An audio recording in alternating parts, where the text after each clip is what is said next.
Olá, gente. Aqui é Natan, que me lembra do vídeo. Mas aqui eu vi Natan Cordeiro. Naquele vídeo eu não contei, mas eu vou contar hoje. E pode começar o vídeo.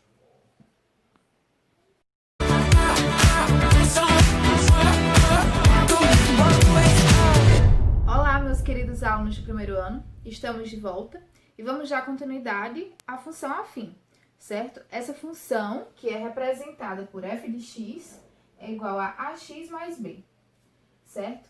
O b é o nosso coeficiente linear. Ele é solteiro, certo? Ele sempre vai andar sozinho. E o nosso a, ele é o namorado do x. Ele sempre é o que vai estar junto com o x, que é o nosso coeficiente angular, certo? Agora vamos dar uma relembrada do vídeo anterior, como que a gente calcula o coeficiente angular, certo? Coeficiente angular, ó, a gente calcula assim, pela taxa de variação. Quando eu tenho dois pontos, certo? Eu tenho dois pontos e eu quero calcular o coeficiente angular. Então, eu vou fazer o y de b menos o y de a dividido pelo x de b menos o x de a, certo? Agora, nós vamos ver um caso particular de função linear, certo? Perdão, um caso particular de função afim, que é a função linear, como eu falei, certo? Na função linear, a função é expressa apenas assim, ó. F de x é igual a ax. O b é zero, certo? Aqui eu trouxe dois exemplos. F de x é igual a menos x. Então, nesse caso aqui, quem é o meu coeficiente angular? É menos 1, certo? Ó, que é o valor que namora o x, que sempre vem junto com o x. Então, é menos 1. E nesse caso aqui, quem é o b? Que é solteiro, é zero. Então, por isso que é uma função linear, certo? E eu vou deixar aqui o gráfico para vocês, certo? Dessa função.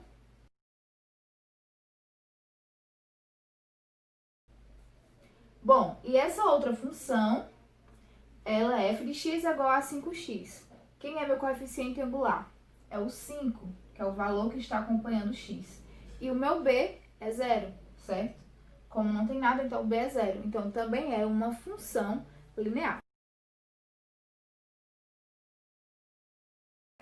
Agora, nós vamos resolver alguns exemplos de tudo que já foi estudado, desde o vídeo anterior até agora. A primeira questão eu vou deixar aqui para vocês verem, para vocês darem uma lida, certo? Aí a questão quer saber o seguinte, temos três alternativas, A, B e C. É dado um gráfico e a função f de x igual a x mais b. Então, a primeira questão quer saber se o gráfico desta função é crescente ou decrescente. Como é que a gente sabe quando ele cresce ou diminui, decresce, em apenas olhando o gráfico? Então, quando uma função está crescendo, ela está subindo, certo? Quando ela está decrescendo, ela desce, certo? E nesse caso aqui, ó, ela está subindo, então ela é crescente, certo? Então, a primeira questão é crescente. A B quer saber se o coeficiente angular, ou seja, o elemento que namora o x, né? Se ele é positivo ou negativo, se ele é maior que zero ou menor que zero. Então, ele é positivo. Por que que ele é positivo? Porque a função é crescente, certo? Então, quando a função é crescente, a gente pode afirmar de certeza que o coeficiente angular é positivo, certo? E a última questão, a letra C, quer saber qual o valor de x quando eu atribuo zero a f de x. Quando eu faço aqui uma f de x igual a zero, qual vai ser o valor de x? Se a gente analisar o gráfico, vai ser exatamente 0,5. Por quê? Se vocês lembrarem o primeiro vídeo, certo? Lá eu mostro que quando eu atribuo f0 igual a f de x, eu descubro quem é o meu x. certo? Que é exatamente o valor que toca as abscissas, que toca o eixo que está na horizontal, que é o eixo X, certo? Então, que nesse caso aqui, esse valor que está cortando o eixo da horizontal é 0,5. Então, esse é o valor que nós atribuímos ao x, quando f de x é igual a 0. O segundo exemplo, eu vou ler aqui para vocês, está aqui no meu computador, tá? Mas eu vou deixar aqui também.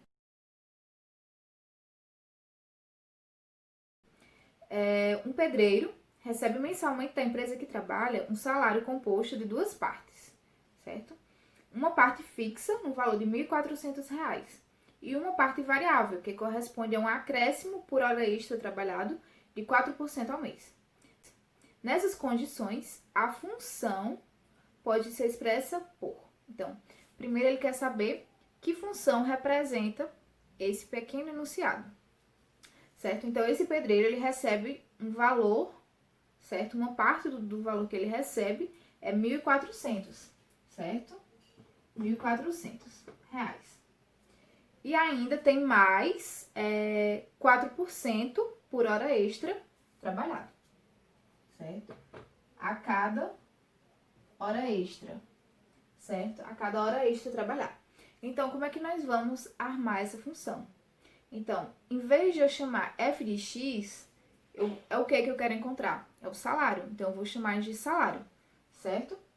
Então, o salário é igual a 1.400, certo? Que é a primeira parte que ele recebe ao mês, e mais esses 4% a cada hora, certo? Então, esse meu 4% vai ser o valor que namora o x, que nesse caso a minha variável vai ser quem? A hora extra, certo?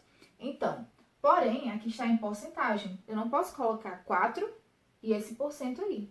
Eu tenho que transformar esse símbolo para o número decimal, certo? E como é que eu faço isso? Eu vou dividir 4 por 100, porque é isso que significa esse símbolo, dividir aquilo por 100. Então, 4 dividido para 100 vai dar 0,04, certo? Porém, como eu falei, esse número é o meu coeficiente angular. É o valor que namora x, que nesse caso, como eu já falei, vai ser a hora. Eu vou chamar de h, para representar a hora extra, tá? Então, já tá pronta. Só que para mim não deixar aqui como não, eu posso chamar de S, certo? Certo? Em vez da função, eu vou chamar de S. S de salário. E em vez de ser S de X, vou chamar de S de H, que eu estou representando a hora extra por H. Então, S de H é igual a 1.400 mais 0,04H, certo? Esse é o meu coeficiente linear, que é o que eu soltei. E aqui é o meu coeficiente angular, que é o que acompanha a minha variável H. Gente, o terceiro exemplo, como vocês podem ver aqui,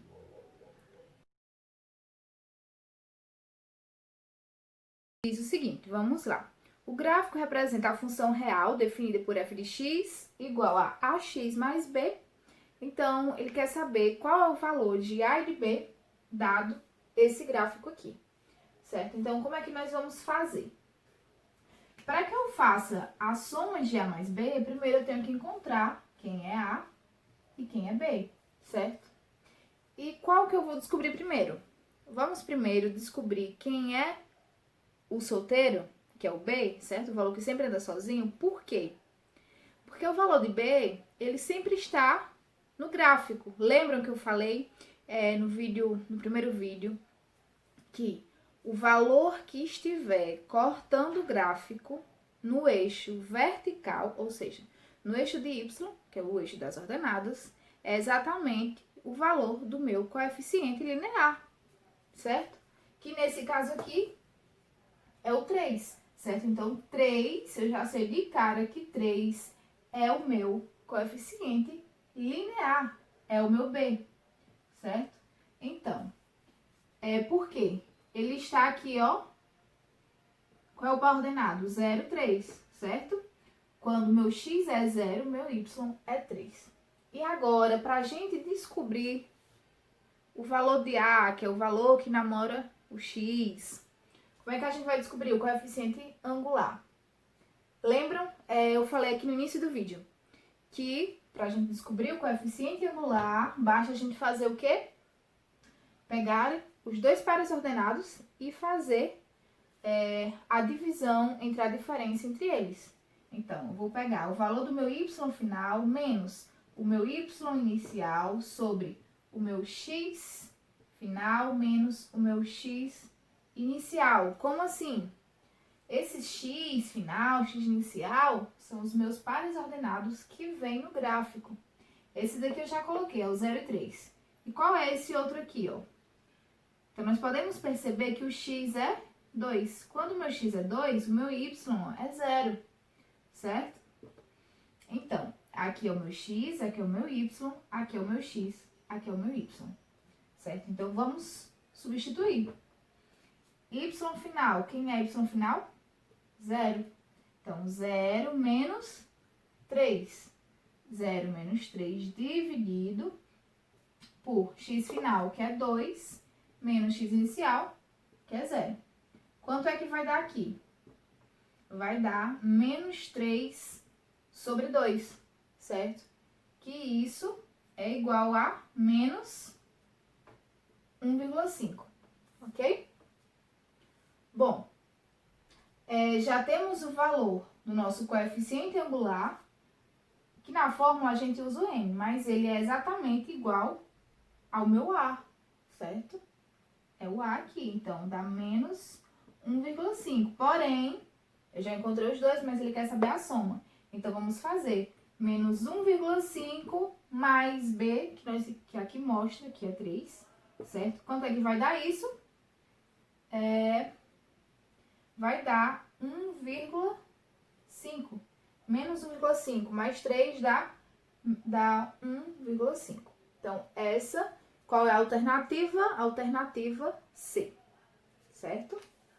Lá, para encerrar os problemas aqui resolvidos, eu vou ler aqui para vocês esse último problema. Diz o seguinte: um atleta, ao ser submetido a um determinado treino específico, apresenta ao longo do tempo ganho de massa muscular. A função que está aqui no quadro P de t é igual a P de 0 mais 0,19t, expressa o peso do atleta em função do tempo ao realizar esse treinamento, sendo que P de 0 é o seu peso inicial e t é o tempo em dias. Olha esse detalhe, o t é o tempo em dias. Considere um atleta que antes do treinamento ele apresentava 55 quilos e que necessita chegar a um peso de 60 quilos em um mês. Fazendo unicamente esse treinamento, será possível alcançar o resultado esperado? Bom, então como é que nós vamos fazer esse problema, certo? Uma coisa que eu sei que dificulta muito a cabeça da gente, porque a gente sempre estuda a função como sendo f de x, que é igual a x mais b, né? E quando aparecem esses problemas, muda as letrinhas.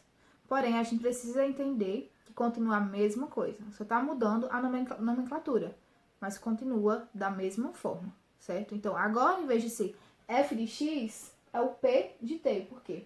É o peso que vai ser desse atleta após esse treinamento. Então, vamos resolver essa última questão, certo? Bom, P de 0 é o P inicial. E na questão diz que o peso inicial dele é 55 quilos, certo? E o tempo, ele quer saber após 30 dias. Então, no lugar do meu T, eu vou colocar 30, certo? Então, basta substituir. No lugar do P de 0, eu vou colocar 55, que é o peso que ele tem hoje, e no lugar de T 30, que aí eu vou encontrar quanto vai ser o peso dele após esse treinamento e se vai chegar àquilo que ele espera, certo? Eu já deixei aqui bonitinho a conta finalizada, certo? Então, o que foi que eu fiz? Como eu disse, substituir o peso inicial em P de 0 e o tempo porque ele quer após 30 dias. Então, Então, o primeiro passo foi multiplicar 0,19 vezes 30, que deu 5,7. E quando eu somo com 55, deu 60,7. E aí que a questão quer saber se ele conseguiu atingir a meta fazendo esse treinamento. Sim, né? Porque a meta a meta dele era chegar a 60 quilos. Então, ele chegou a 60,7. Então, sim, esse treinamento foi eficaz para ele conseguir atingir a sua meta. Certo? Bom, então vamos encerrar por aqui. Agora eu fico com vocês para resolver a atividade, certo, gente? Qualquer dúvida, me procurem, podem falar comigo no privado, certo?